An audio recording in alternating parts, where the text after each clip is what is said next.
the one, the only, Ben Sion.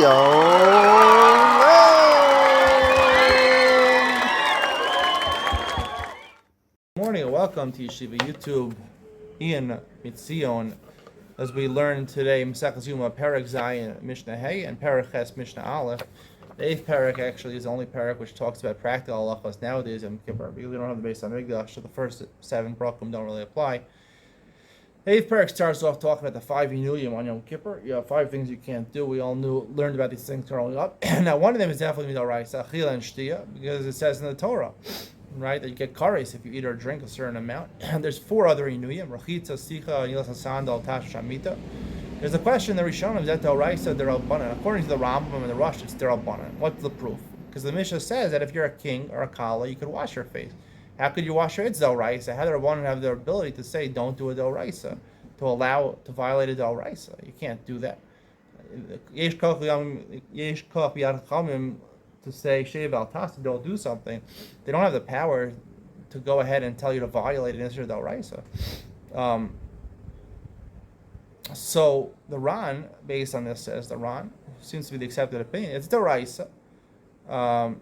So I'm sorry. The Ram and the Rush say therefore it's Derabbanan. Other Inuyim are Derabbanan, and therefore Hemam Rahim. They made a Gzeira Derabbanan. And they said when there's certain necessities, the Kala, a Melech has to look good. The Kala has to look good for her husband. So they didn't enforce the Derabbanans. The Ran says, it's Doraisa. They're all the Inuyim Doraisa. The question goes back according to the Ran, which seems to be the accepted opinion. How could it be a Melech HaKali Yechizves Pnei? And the answer, I believe, is like this, which is evident through the poskim. We'll talk about it more as we go through the parak. Is that the only type of Inuyim, it's called Inuyim, right? It's supposed to cause you pain. The only time that you have to follow these halachos is to avoid pleasure, to doing it for pleasure. If you do it for pleasure, if you do Achila Shtia for pleasure, if you do Rechitza for pleasure, washing for pleasure, all these things are pleasurable activities. The Torah says on Yom Kippur you're supposed to abstain.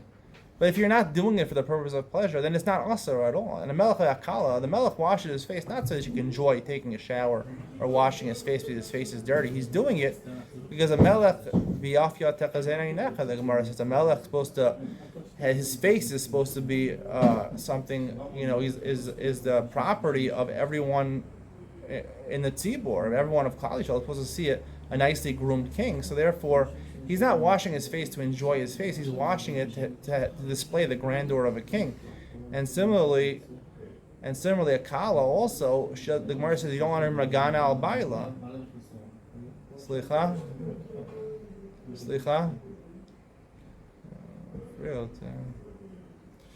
the same thing with a kala also, that she's supposed to look good in the eyes of her husband. You don't want her to, the first 30 days, you don't want to have a bad impression on her husband, always going to remain for the entire marriage. She's not washing her face, she wants to enjoy the pleasure of having her face washed. She's doing it that she should have a favorable relationship with her husband, so it's not a rechitza shel tainug.